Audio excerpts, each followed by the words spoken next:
సార్వత్రిక ఎన్నికలు అయ్యి 6 నెలలు గడిచిన కరీంనగర్ జిల్లాలో ఓ ఎమ్మెల్యే తన అధికారిక క్యాంప్ కార్యాలయంలో అడుగుపెట్టలేదు. కార్యాలయ భవనంకు వాస్తు దోషం ఉందని పండితులు చెప్పడంతో వాస్తు దోషం పోవడానికి మరమ్మతు చేయిస్తున్నాడు సదరు ఎమ్మెల్యే.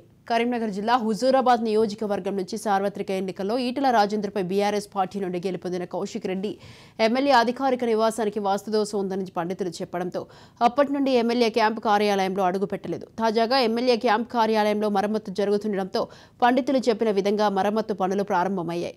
అప్పటి బీఆర్ఎస్ ప్రభుత్వం ఎమ్మెల్యే క్యాంప్ కార్యాలయాల కోసం భవనాలు నిర్మించింది. తెలంగాణ రాష్ట్రం ఏర్పడ్డాక 2019లో హుజూరాబాద్ ఎమ్మెల్యేగా గెలుపొందిన ఈటెల రాజేందర్ కోసం ఎమ్మెల్యే అధికారిక నివాస భవనాన్ని నిర్మించారు. అప్పటి నుండి తన అధికారిక కార్యకలాపాలు అక్కడి నుండి కొనసాగించారు.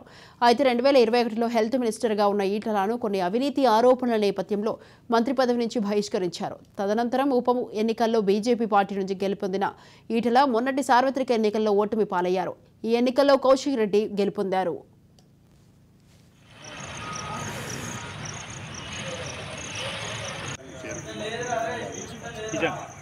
ఇప్పుడు అది కాదే, ఇది గవర్నమెంట్ సంబంధం ఉంది అసలు.